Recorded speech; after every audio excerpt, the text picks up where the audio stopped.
Өнөөдөр бид дэлхийн хамгийн гүнзгий 5 нуурын гүн рүү аягч тэдгээрт нуугдаж буй гайхаштай нууц өвөрмөц онцлогуудыг олж мэдэх болно.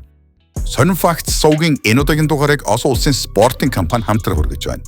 Та 18 нас хүрсэн бол бичиг дор байрж холбоосоор нэвтэж ороод бүртгэж үүсгэхдээ манай S-Facts гэдэг урамшуулсан кодыг оруулаад анхны цэнэглэлтэй урамшуус авах боломжтой. Аяжлаа дэлхийн хамгийн гүн нуур болох байгаж нуураас эхлэе. Түүний хамгийн гүн цэг нь 1642 м төрдөг нь үнэхээр бишрэм. Үүнийг төсөөлөхөд хялбар болгоё. Хэрв та Эйфелийн цамхгийг 5 давхарлаад тавьбал тэдгээр нь бүхэлдээ байгаль нуурын усан дор дард орох байсан гэсэн үг. Гэхдээ түүний агуу чанар зөвхөн гүндээ биш. Байгаль нуур нь мөн дэлхийн цэнгэг усны хамгийн том нөөц сан юм. Энэ нуурт дэлхийн нийт гадаргын цэнгэг усны нөөцийн 19 орчим хувь нь агуулгддаг. Энэ нь Хойд Америкийн их 5 нуурын усыг бүгдийг нийлүүлснээс ч их гэсэн үг юм. Хэрв дэлхий дээрх бусад бүх цэнгэг ус генет алга болж зөвхөн байгаль нуур л үйтлээ гэж бодоход энэ нь хүн төрөлхтнийг бараг 40 жилийн турш унтны усаар хангах боломжтой их нөөц гэд төсөөлөд үз. Гэтэл ийм асар их хэмжээний ус хаанаас бий болсон бэ? Нуурт 300 гаруй гол горих зутгадаг бол түүнээс өрдөө ганцхан мөрөн буюу хүчрхэг ангар мөрөнс их аван орсдог. Байгаль нуурын насжилт бол түүний бас нэгэн онцлог шинж юм. Дэлхийн их нуурууд 10-аас 15 мянган жил амьдраад аажмаар намагшин алга болдог. Харин эрдэмтдийн тооцоосноор байгаль нуур нь 25-аас 35 сая жилийн настай. Энэ бол манай гаригийн хамгийн ихтний нуур бөгөөд зүгээрчний хөгшрөх бус харин ч идэвхтэй хөгжсөн хэвээр байна. Учир нь байгаль нуур бол шинээр бүрлдэж буй далаа юм. Энэ тектоник хавтангууд аажмар боловч тасралтгүй хотож байдаг рифтийн хагарлын бүсэд оршдог. Байгаль нуур жилд 2 см орчим хурдтайгаар тэлж байдаг байна. Сая жилийн дараа энд жинхэнэ далаа дожгож магадгүй бөгөөд тэр үед манай дэлхийн хамгийн гүн нууруудын жагсаалтаас хасагдах үзье. Тос нуурт амьдардаг нийт амьтдын 3/2 нь дэлхийн өөр хаач байдаггүй гэж эрдэмтэд үздэг. Тэдгэрийг эндемик гэж нэрлэдэг.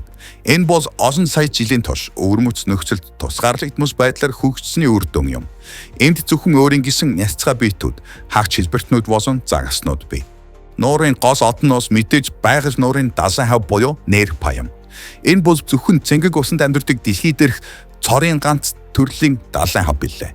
Далаагаас олон мянган километрийн зайд Евразийн их газрын гүнд энэхүү далайн хөхтөн антин хэрхэн ирсэн байна. Энэ нь шижиг ухааны томоохон нууцуудын нэг хэвээр байна.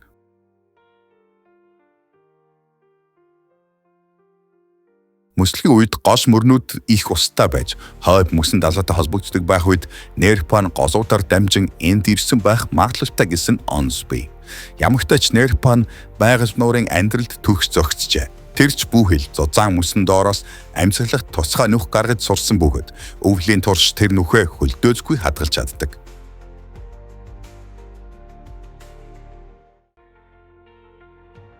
Өөр нэгэн гайхаштай эндемик амтан бол Гозомянка загас юм. Энэ бол магадгүй тус нуурын хамгийн юр бусын амтан бизээ. Түүний биеийн бараг 40% нь өөх тосноос бүрддэг. Бие нь маш эмзэг, хагас тунгалаг тус наранд гарахад шууд хайлж зөвхөн тос арга ясан л үлддэг байна. Түүнд хайрч байхгүй, давсагч байхгүй. Гозомянка бол амьд зулцах төрүүлдэг загас. Тэр төрс шахдаггүй харин аль хэдийн бүрэлдсэн жарахаа төрүүлдгээрээ мөн онцлогтой. Түүгээрч барахгүй. Энэ загас нь асар их гүнд өндөр дарамтыг тэсвэрлэн амьдардаг. Энэ загас нь нерпагийн хоол тэжээлийн үндсэн хэсэг болдог бөгөөд байгаль нуурын эдж тэжээлийн хэлхээний хамгийн чухал хэсэг юм. Нууран дахь түүний нийт биомасс асар их гэж тогтоогджээ. Мэдээж байгаль нуурт бидний сайн мэдэх өөр зааснууд ч бий. Жишээлбэл алдарт байгалийн ом үл. Энэхүү амттан олон зууны турш хүмүүсийн анхаарлыг татсаар ирсэн. Гэвч сүүлийн жилүүдэд түүний тоо толгой эрс багасж байгаа нь экологчдын санааг зовоож байгаа тул ирээдүйн хойч үедээ энэхүү үнэт төрөл зүйлийг хадгалж үлдээхийн тулд аг нуурыг нь хатуу зохицуулах болсон. Одоо цаг агаарын эрс өөрчлөлтөд бэлтжгээе. Бид жагсаалтын 2 дугаарт бичигдэх нуурыг үзэхээр хүүтэн Сибирээс Африкийн зүрхэн тус газар руу шилжиж байна. Энэ бол Танганьика нуур юм. Гүнээрээ байгаль нуурын дараахнаас ордог энэхүү нуурын хамгийн гүн цэг нь 1470 м хүрдэг. Энэ бол дэлхийн 2 дахь хамгийн гүн нуур төдийгүй дэлхий дээрх хамгийн урт цэнгэг ус нуур юм. Түүний хэлбэр нь 700 орчим км үргэлжлэхт нарийн Чинжа сутгыг санагдуулсан. Байгаль нуурын нэгэн аж Танганьика нь рифтийн гаралтай нуур. Энэ ардарт их рифтийн хөндийн хэсэг болох дэлхийн царцын асар том хагаралд үүссэн байдаг. Үүнээс гадна энэ бол дэлхий дээрх хамгийн эртний нууруудын нэг үлээ. Эрдэмтэд түүний насыг 9-өөс 12 сая жил гэж үнэлдэг. Энэ урт хугацаанд энд гайхалтай өрмөц экосистем бүрджээ. Гэхдээ энэхүү ертөнцийн түүх асар их гүн ус нь бас нэг аимшигтай сөрөг талтай. Учир нь Танганьика нуурын ус бараг хожигддоггүй.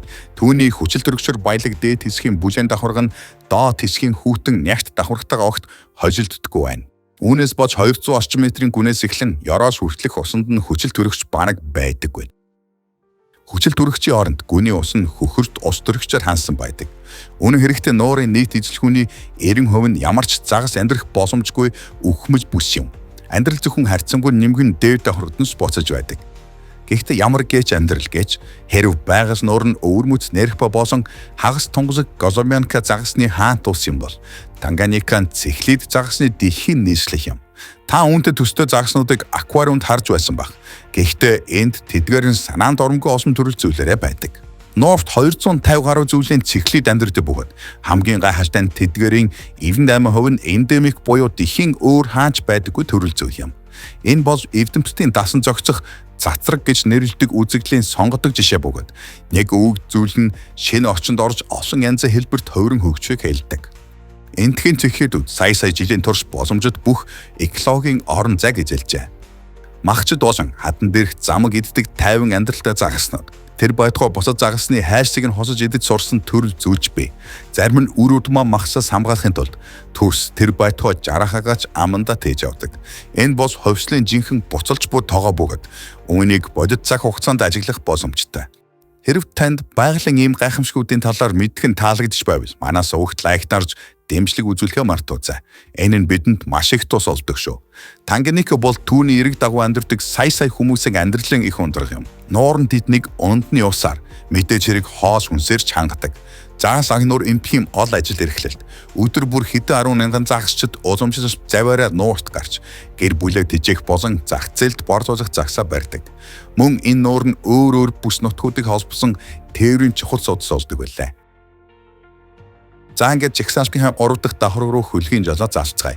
Энэ бол хамгийн том бөгөөд магадгүй хүмүүсийн дунд хамгийн их маргаан дагуулдаг оролцогч болох Каспийн тэнгис юм. Тэфэр шууд гол асуулт гарч ирнэ. Тэнгис ягаад нууруудын жигсаалтанд орчих вэ гэж. Энэ бол алдаа биш ээ. Эдгээр нэрн тэнгис хэмжээ нь үнэхээр далаа шигч гэлээд Каспий бол нуур юм. Шинжлэх ухааны үүднээс тайлбарлал бүх зүйл энгийн. Тэнгис гэдэг бол дэлхийн далайн нэг хэсэг. Харин нуур гэдэг нь далайтай холбогдоогүй битүү усан сан юм. Каспийн бүх талаараа хуурай газараар хүрээлэгдсэн. Манай гарагийн хамгийн том битүү усан сан билээ. Тийм ээ, түүний усан шорог амттайч энэ нь түүний нэг хэсэг нь байсан эвтний далайн үлдэгдэл төдий юм. Харин байгалийн тогтцын хувьд Каспийн манай гарагийн 3 дахь гүн нуур юм. Түүний хамгийн гүнзэг нь 1025 м хүрдэг бөгөөд энэ нь өмнөд Каспийн хотголд байрладаг. Төсөөлөд үзтээ энэ нь Эвлийн цамхгийг 3 давхарлаж тавьснаас ч гүн гэсэн үг. Нуурын бүтц нь маш жигд бос. Хойд хэсэг нь ихэвчлэн гүйхэн байдаг бол өмнөд хотгор нь жинхэнэ тектоник хагарлын бүс юм. Байгаль нуурын нэг адил Каспийч гэсэн өөр ингэсэн далайн хав бий. Үүнийг нь Каспийн Нерпа гэдэг. Энэ бол байгалийн ах дүүнийхээ нэг адил өвөг дээдсийнхээ амьдардаг мөст далаагаас олон мянган километрийн зайд битүү усан санд амьдрахад дасан зохицсон бас нэгэн өвөрмөц төрөл зүйл юм. Тэд яг яаж энд ирсэн бэ гэдэг нь шинжлэх ухааны томоохон онцлог хэвээр байна. Гэхдээ Каспийн хамгийн гол эрдэнэ бол мэдээж хилэм загас юм. Энэ нуур бол жинхэнэ эртний амьд үлдэгдлийн хүрээлэн гэж байна. Хилэм, бэжиг, морин хилэм гэд эдгээр загаснууд динозаврын үед ч энцэлж байсан төвхтэй. Нэгэн цагт дэлхийн хилэм загасны аг нуурын 90% нь зөвхөн Каспид ноогддог байв. Харамсалтай нь өнөөдөр тэдний тоолгоо устдах аюулд ороод байгаа тус аг нуурыг нь хатуу хориглосон эсвэл хязгаарсан байдаг. Одоо дэшийн нөгөө хагасыг даун өмнөд Америк руу өсрэлт хийцгээе. Биднийг жигсаалтын магадгүй хамгийн зэрлэг нүд алдан байгальтай нуур хүлээж байна. Энэ бол манай жигсаалтын 4-р бичигдэх 2 өөр нэрээр алдарсан нуур юм. Чилд үүнийг O'Higgins харин Аргентинд Сан Мартин гэж нэрлэдэг. Патагонийн зүрхэнд авраг том мөсөн Тасман донд хоёр улсын хил дээр орших энэ нуур нь 2 Америк тивийн хамгийн гүн нуур юм. Түүний гүн нь 836 м төрдөг. Гэхдээ энэ нуурыг харахад хамгийн түрүүнд нүдэнд тосдог зүйл бол түүний өнг. Ус нь итгэмээргүй, бараг бодит бос гэмээр оюу ногоон эсвэл сүүн цэнхэр туяатай харагддаг. Энэ бол нүдний хууралт биш. Ийм өвөрмөц өнгийг мөсөн голын гурж гэж нэрлэгддэг зүйл бий болгодог байна. Нуурыг дэлхийн хамгийн том мөсөн голуудын нэг болох Өмнөд Патагонийн мөсөн талбай бүх талаас нь хүрээсэн байдаг. Мөсөн голууд аажмаар гусахдаа уулын чулуулгийг үрж маш нарийн чулуун тоос болгон хувиргадаг. Эгцэр баялаг энэхүү тоос нь хайсан устай хамт нуурсан урсдаг байна. Эдгээр тоосонцор хэсгүүд нь маш жижигхэн тоос. Ёроос понохгүйгээр усан дотор хөвж нарны гэрлэг хугаснаар ийм гайхалтай өнгийг үүсгэдэг аж. Энэ бол манай гариг дээр хамгийн үзэгсэнтэй мөртлөө хатуу ширүүн дүр зургуудын нэг яахааргүй мөн. Нуур өөрөө салаасан хоруу мэт маш нарийн төвөгтэй хэлбэртэй. Энэ газар бол дэлхий дээр хүн хамгийн бага суурьсан хөрөхөд хамгийн бэрх дадруудын нэг бөгөөд жинхэнэ алдагдсан ертөнц юм. Одоо бид Патагоны мөсөн хавслуудыг ардаа орхиж Африкийн их рифтийн хөндий рүү сүүлчийн удаа буцаж байна. Биднийг жагсаалтын маань 5 дуурт байрт бичигдэх Масави нуур хүлээж байна. Үүнийг мөн Ниаса гэдгээр нь хүмүүс мэддэг. Түүний хамгийн гүнзгий нь 706 м хүрдэг. Энэ бол манай жагсаалтанд орсон Африкийн авраг ганцавд оршдог 3 дахь нуур бөгөөд Танганикагийн нэгэн адил биосогийн олон янз байдлаараа үнэхээр гайхшруулдаг. Хэрв Танганика нь цэхлээд загасны нийслэл байсан бол Масави бол тэдний бүхэл бүтэн эзэнт гүрнэн юм. Дэжүүдэрх ямар ч усан сан, ямар ч нуур, ямар ч гол мөрөн загасны төрөл зүйлийн тоогоороо Масавитай харьцуулахгүй. Эгдэмтэд түүний усанд 700-аас 1000 төрлийн цэхлэд амьдардаг гэж үздэг. Энэ тоог зүгээр л бодоод үзтээ. Энэ нь Европ болон Хойд Америкийн цэнгэг усны бүх загасны төрөл зүйлийг нийлүүлснээс ч олон гэсэн үг юм. Тэдгээрийн дийлэнх нь эндемик буюу өөр хаач байхгүй. Тэд яг эндээ үүсэж, эндээ хөгжсөн. Энэ бол ховслын тесрэлтийн бас нэгэн гайхалтай жишээ байлаа. Дэлхийн аквариум сонирхчдын дунд Мбуна гэж нэрлэгддэг энтхийн цэхлүүдүүд нь итгэмээргүй тод бараг л неонын гимээр хурц өнгөөрөө ялгардаг. Нуурын босор мэт тунгасаг бүлийн уснаас тэднийг ажиглах нь яг л авраг том байгалийн аквариум цэлж байгаа мэт сэтгэл төрүүлнэ. Масави бол давхар ажилттай буюу усны үе давхарг нь хожилддоггүй нуур юм. Энэ түүний гүний ус мөнч хүчил төрөгчөөр дотмог, хөхөр дорч төрөгчөөр хаансан байдаг гэсэн үг.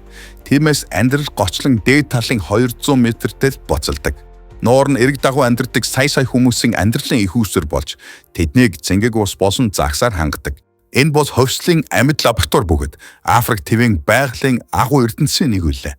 Манай гариг ийм гайхалтай газруудаар дүүрэн бөгөөд бид цаашид олон газрын тухай заавал ярих болно. Хэрв танд энэ аялал сонирхолтой санагдсан бол энэ сувгийг дэмжээрэй. Энэ видеонд лайк дарж дараагийн дугааруудыг алгасхийн тулд сувгаа заавал дагаарай.